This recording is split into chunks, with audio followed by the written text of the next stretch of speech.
कक्षा 10वीं की स्टूडेंट फाइनली आपका वैसे यहाँ पर संस्कृत का त्रैमासिक परीक्षा 2026-27 का पेपर लेके आ चुके हैं। आप लोग बहुत सारे यहाँ पर कमेंट कर रहे थे कि संस्कृत का पेपर लाओ, तो फाइनली आपका यहाँ पर संस्कृत का पेपर आ चुका है। और साथ ही इस वीडियो में हम फुल सॉल्यूशन सहित आपका पेपर कंप्लीट करेंगे, तो इस वीडियो को आपको ध्यान से देखना है।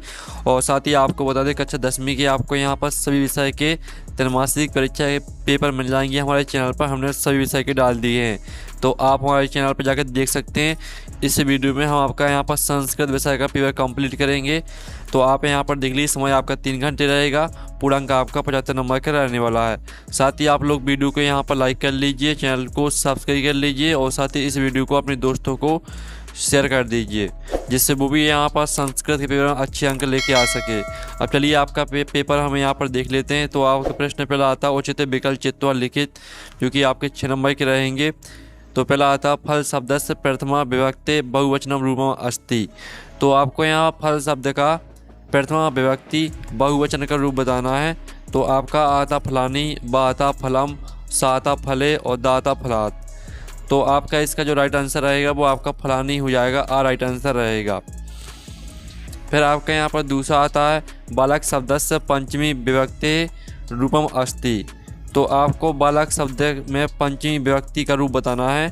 तो आप यहाँ पर देख लीजिए, आ ऑप्शन आता बालकेन, बा आता बालके, सा आता बालकः और दा आता बालकात।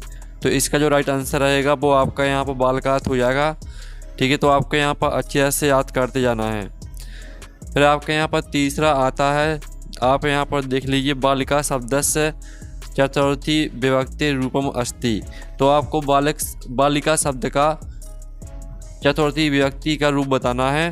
तो इसका जो राइट आंसर रहेगा वो आपका यहाँ पर बालिकाएं हो जाएगा। ठीक है, आपका आ राइट आंसर रहेगा। फिर हम यहाँ पर चौथा देख लेते हैं। तो चौथा आपका दिया गया राम शब्द से सप्तमी विभक्ति एक वचनम अस्ति। तो आप यहाँ पर देख लीजिए, आपका आ ऑप्शन आता रामा, बा आता रामे और सा आता रामाय और दा आता रामात। तो इसका जो राइट आंसर आपका यहाँ पर रहेगा चौथे का, वो आपका रामे हो जाएगा। फिर आपका यहाँ पाँचवा आता अधुलिखितेषु अव्ययम अस्ति। तो आप यहाँ पर देख लीजिए, आ ऑप्शन आता रामा, बा आता मोहना और सा आता सर्वत्र और दा आता बालका। तो इसका राइट आंसर आपका यहाँ पर सर्वत्र हो जाएगा। फिर आप यहाँ पर देख लीजिए, आपका दिया गया छमा अधुलिखितेषु अव्ययम न अस्ति। तो आपको बताना कि अव्यय कौन नहीं है। तो आपका यहाँ पर आ ऑप्शन यो दिया गया, बा ऑप्शन अद्य दिया गया है, सा ऑप्शन आपका अत्र दिया गया है और द ऑप्शन आपका छात्रा दिया गया है। तो इसका जो राइट आंसर रहेगा वो आपका छात्रा हो जाएगा। इस तरह से जो आपके 6 नंबर के बहु विकल्पीय यानी जो आपके विकल्प दिए गए थे वो कंप्लीट हो जाते हैं। आपने अच्छी तरह से याद कर लिए होंगे। अब प्रश्न 2 आता है कोष्ठ का चित्वा रिक्त स्थानानि पूरे, जो कि आपके 6 नंबर के रहेंगे। तो पहला आता है द्विगु समासस् उदाहरणम डॉट डॉट अस्ति। तो द्विगु समास का उदाहरण बताना है। तो इसका आंसर आपका यहाँ पर हो जाएगा त्रिभुवनम। फिर आपका दूसरा आता है द्वंद्व समासस् उदाहरणम अस्ति। तो द्वंद्व समास का आपको उदाहरण बताना है। तो इसका आंसर हरि हरा हो जाएगा। तीसरा आता है तत्पुरुष समासस् उदाहरणम डॉट डॉट अस्ति। तो तत्पुरुष समास का आपको उदाहरण बताना है। तो इसका आंसर राजपुरुषा हो जाएगा। चौथा आता सूर्योदया पदि नोट डॉट संधि अस्ति। तो सूर्योदया में आपका यहाँ पर जो रहेगी वो आपकी गुण संधि हो जाएगी। और जो आपका 5वां आता बहुब्रीहि समासस् उदाहरणम डॉट डॉट अस्ति। तो बहुब्रीहि समास में आपका यहाँ पर जो उदाहरण रहेगा वो पीताम्बरा हो जाएगा। जो आपका यहाँ पर 6वां आता है रिक्त स्थान अव्ययभाव समासस् उदाहरणम डॉट डॉट अस्ति।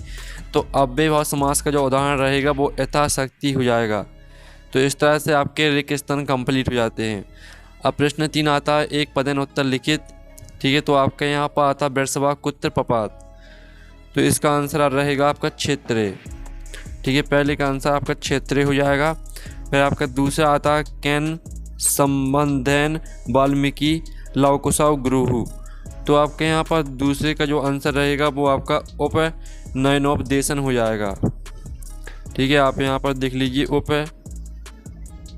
नयनोपदेशन। आपका जो राइट आंसर रहेगा वो आपका यहाँ पर उप नयनोपदेशन हो जाएगा। ठीक है, तो इसको आपको यहाँ पर याद कर लेना है। साथ ही इसके लिखित उत्तर भी हम आपको दिखा देंगे। फिर आपका यहाँ पर तीसरा आता अत्र जीवितम कीदृशम जातम। तो इसका आंसर आपका दुर्वहम हो जाएगा। आप यहाँ पर देख लीजिए दुर्वहम। फिर आपके यहाँ पर आता है चौथा कीड़तुम इतस्मिन् पदे प्रत्यय अस्ति।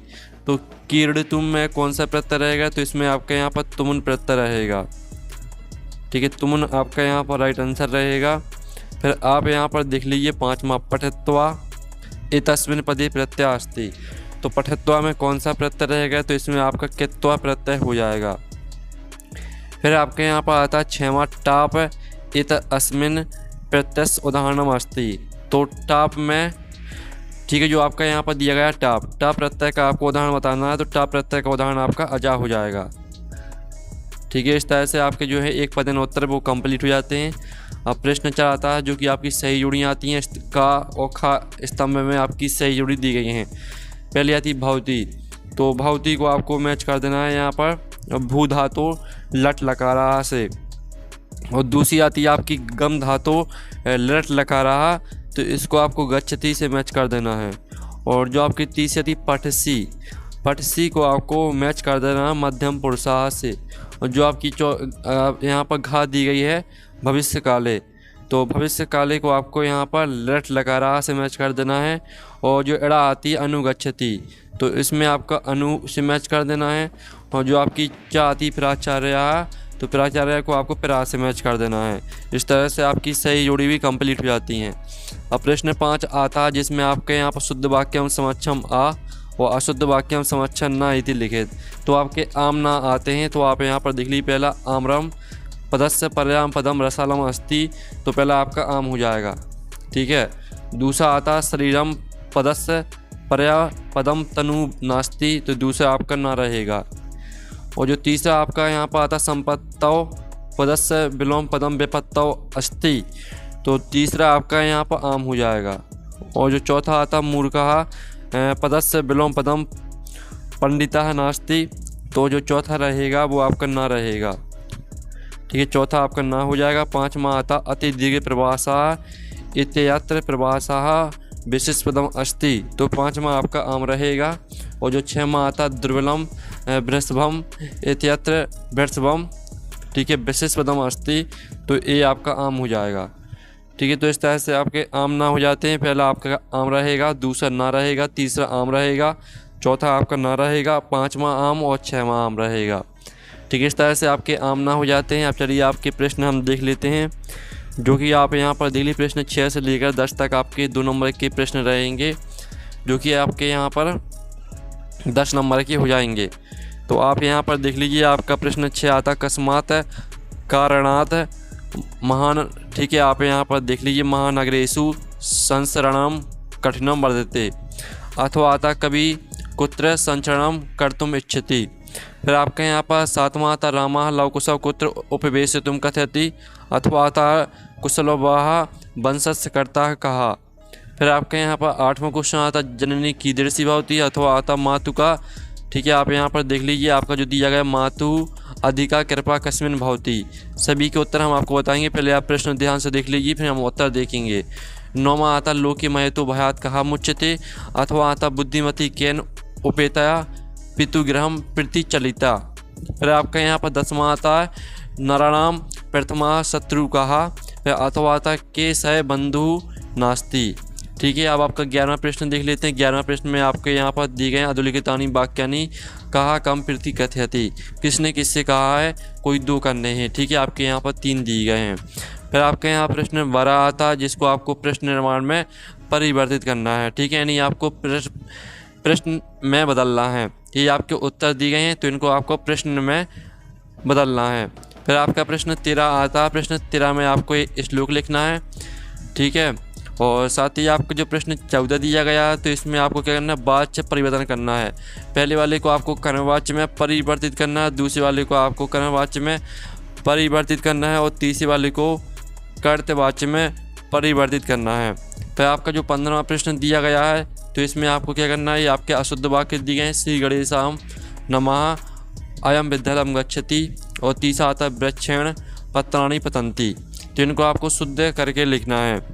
ठीक है, तो चलिए आपके जो यहाँ पर प्रश्न 6 से लेकर आपके यहाँ पर प्रश्न 15 तक के जो उत्तर हैं वो हम यहाँ पर देख लेते हैं। और स्टूडेंट जो आपका प्रश्न 16, ठीक है, तो जो आपके रेगिस्तान है वो भी पहले हम यहाँ पर रेगिस्तान देख लेते हैं। तो आप यहाँ पर देख लीजिए, आपका दिया गया बका अभी चला डॉट यू तिष्ठति, दूसरा आता मयूर डॉट इति नामनापि ज्ञाते, और तीसरा आता इदानीं वायुमंडलम डॉट प्रदूषित अस्ति, और चौथा आता आलस्यम ही मनुष्याणाम शरीर, ठीक है, शरीर स्तो महान। ठीक है, तो इनके उत्तर भी हम आपको बता देंगे। साथ ही आपका 17वां प्रश्न आता है, तो इसको आपको घटना दी गई है, इस घटना को आपको क्रम से लगाना है। तो चलिए आपके यहाँ पर देख लेते हैं हम प्रश्न, ठीक है, 6 से लेकर आपके प्रश्न 17 तक के जो उत्तर है वो देख लेते हैं। तो स्टूडेंट आप यहाँ पर देख लीजिए, प्रश्न 6 में का उत्तर देख लीजिए, और ये आपका 6 में के अथवा का उत्तर दिया गया है। साथ ही आप 7वें प्रश्न का उत्तर देख लीजिए और 7वें के अथवा का उत्तर देख लीजिए। फिर आप यहाँ पर 8वें प्रश्न का उत्तर देख लीजिए और 8वें के अथवा का उत्तर देख लीजिए, और साथ ही आप 9वें प्रश्न का उत्तर देख सकते हैं। 10वें प्रश्न का उत्तर आपके यहाँ पर दिया गया है, और 11वें प्रश्न में आपके क्या करना थे, किसने किससे कहा है, तो इसका उत्तर आप यहाँ पर देख लीजिए। आपके सामने उत्तर दिए गए हैं, 3 दिए गए थे, 3 में से आपको 2 करने हैं। फिर आप यहाँ पर 12वें प्रश्न के उत्तर देख लीजिए, कोई 2 करने थे, आपको प्रश्न निर्माण में बदलना था। तो ठीक है, आपके हमने तीनों के उत्तर दे दिए हैं, तीनों में से आपको 2 याद करने हैं। फिर आपका 13वें प्रश्न में आपको श्लोक लिखना था, तो ये आपका श्लोक दिया गया है, तो इसको याद कर लेना है। 14वें प्रश्न में आपको यहाँ पर वाच्य में परिवर्तन करना था, तो ये आपके उत्तर दिए गए हैं तीनों के, 3 में से आपको 2 याद करने हैं। 15वें प्रश्न में आपको यहाँ पर अशुद्ध वाक्य दिए गए हैं, तो अशुद्ध वाक्य को आपको शुद्ध करके लिखना था, तो ये आपके शुद्ध वाक्य यहाँ पर दिए गए हैं, तो 3 में से आपको 2 याद करना है। और 16वें प्रश्न में आपके यहाँ पर दिए गए थे रिक्त स्थान, तो ये आपके यहाँ पर रिक्त स्थान के उत्तर यहाँ पर दिए गए हैं, तो आप यहाँ पर देख लीजिए। पहले में आपको स्थित प्रज्ञा भरना है, और दूसरे वाले में आपको, ठीक है, अहि भूख भरना है, और तीसरे में आपको भैरसम भरना है, चौथे में आपको रिपु भरना है। और जो आपकी यहाँ पर घटना दी गई थी जिसको आपको क्रम से लगाना था, तो ये आपकी क्रम से यहाँ पर दी गई है, इस तरह से आपको क्रम से लगाना है। ठीक है, इस तरह से आपके 17वें प्रश्न तक के उत्तर कंप्लीट हो जाते हैं। फिर स्टूडेंट आपका यहाँ पर 18वां क्वेश्चन आता है, जो कि आपका यहाँ पर गद्यांश दिया गया है। ठीक है, 3 नंबर का रहेगा आपका गद्यांश, तो इस गद्यांश को आपको ध्यान से पढ़ लेना है। इसका आपका पहला प्रश्न आता है, दूसरा, तीसरा, ठीक है, तीनों प्रश्न के उत्तर हम आपको बता देंगे। और साथ ही 19वां प्रश्न देख लीजिए आप यहाँ पर। 19वें प्रश्न में आपका पद्यांश दिया गया है, तो इसमें भी आपके 3 प्रश्न रहेंगे। ठीक है, और साथ ही 20वां प्रश्न आता है, जो कि आपका यहाँ पर 20वें प्रश्न में दिया गया नाटक, तो आप यहाँ पर देख लीजिए, आपका नाटक दिया गया है, इसके भी आपके 3 प्रश्न दिए गए हैं। फिर आपके यहाँ पर 21वां प्रश्न आता है, जो कि आपका अपरित गद्यांश दिया गया 4 नंबर का रहेगा। इसके आपके 4 प्रश्न रहेंगे, जो कि आपको इनके उत्तर मिल जाएंगे इसी अपरित गद्यांश में, लेकिन हम आपको उत्तर बता देंगे, आपको वीडियो पूरा देखना है। 22वां प्रश्न आता है, जिसमें आपको अवकाश के लिए प्रार्थना पत्र लिखना है, अथवा में आपको यहाँ पर मित्र को आमंत्रण पत्र लिखना है। और साथ ही 23वां प्रश्न आता है, जिसमें आपको यहाँ पर संस्कृत भाषा में निबंध लिखना है किसी एक टॉपिक पर। संस्कृत भाषा महत्तम अस्माकं भारता देशः, और पर्यावरणम माँ कवि कालिदासः, किसी एक पर लिखना है। तो चलिए आपका प्रश्न 18 से लेकर 23 तक के जो उत्तर है वो देख लेते हैं। तो स्टूडेंट आप यहाँ पर देख लीजिए प्रश्न 18वें के उत्तर, जो कि आपके यहाँ पर गद्यांश दिया गया था, तो गद्यांश के तीनों प्रश्नों के उत्तर देख लीजिए। 19वें प्रश्न में आपका पद्यांश दिया गया था, तो तीनों प्रश्न के उत्तर आप यहाँ पर देख लीजिए, स्क्रीनशॉट आपको लेते चलना है। 20वें प्रश्न में आपका यहाँ पर नाटक दिया गया था, जिसके तीनों प्रश्न के उत्तर आपके यहाँ पर दिए गए हैं, तो आप यहाँ पर देख सकते हैं। और जो आपका 21वां प्रश्न दिया गया था, जो कि आपका अपरित गद्यांश दिया गया था, तो इसके चारों प्रश्न के उत्तर आप यहाँ पर देख लीजिए। ठीक है, 22वें प्रश्न में आपको अवकाश के लिए प्रार्थना पत्र लिखना था, तो ये आपके अवकाश के लिए प्रार्थना पत्र यहाँ पर दिया गया है, तो इसको आपको पूरा याद कर लेना है। अथवा में आपको आमंत्रण पत्र लिखना था, तो ये आपका आमंत्रण पत्र दिया गया है, तो इसका स्क्रीनशॉट ले लीजिए। और 23वें प्रश्न में आपको यहाँ पर निबंध लिखना था, तो ये आपका यहाँ पर निबंध दिया गया है। ठीक है, तो स्क्रीनशॉट आप ले सकते हैं। तो इस तरह से आपका जो संस्कृत का पेपर है वो कंप्लीट हो जाता है। और साथ ही आप लोग वीडियो को लाइक कर लीजिए, चैनल को सब्सक्राइब कर लीजिए, और कक्षा 10वीं की आपको त्रैमासिक परीक्षा के सभी विषय के पेपर मिल जाएंगे। हमारे चैनल पर हमने सभी विषय के डाल दिए हैं। तो हम नेक्स्ट वीडियो मिलते हैं। Thanks for watching.